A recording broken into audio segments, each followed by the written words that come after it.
Alors, Honda a dévoilé sa N1E. Voilà, c'est une K-Car, donc très cubique, hein, comme on pouvait s'y attendre d'ailleurs. Elle a rien de transcendant pour être honnête, et putain, les roues, c'est du 14 pouces, ça encore. C'est vraiment tout petit quoi. Couleur bien turquoise, hein, bien tape à l'œil. 3,40 m. On n'en sait guère plus sur la fiche technique, si ce n'est que Honda évoque une autonomie de 270 km. Dual TC. Alors, le Dual TC, c'est pas le Dual TP du coup, hein. Attention. On sait que la voiture propose du V2H pour alimenter en énergie la maison. Certains se disent alors que ce modèle serait intéressant pour nous, alors que le débat sur l'arrivée des K-Cars en Europe revient souvent.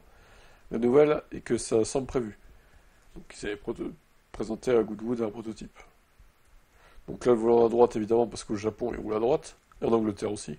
Vous remarquerez qu'il n'y a pas d'écran central, il y a juste un écran derrière le volant pour la vitesse et compagnie, quoi. Donc c'est un peu cheap, hein, quand même, hein. C'est...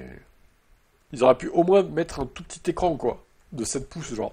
2025, une voiture sans écran, j'achète pas, perso. Il faut vivre avec son temps, un peu, aussi, hein. Honda viendra alors concurrencer la nouvelle Twingo électrique en remplaçant de la Dacia Spring, toute deux attendue en 2026. Bon, ben à voir à quel prix elle sera proposée en France et en Europe, globalement. Mais si c'est plus de 20 000, alors ça dépendra de l'autonomie, peut-être qu'il y aura plusieurs batteries différentes, comme la BYD Seagull, là, je sais plus quoi, non, Dolphin Surf plutôt.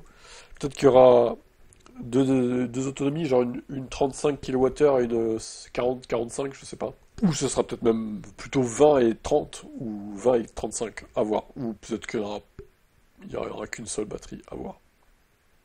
Ils vont peut-être pas se prendre la tête avec ça.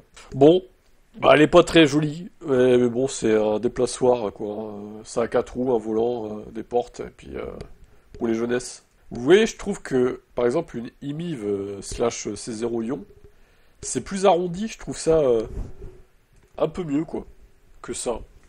C'est un peu plus futuriste, un peu plus travaillé, je trouve. Que ça, c'est très cubique, ça me plaît pas, en fait. Après, les goûts, les couleurs, hein, ma foi.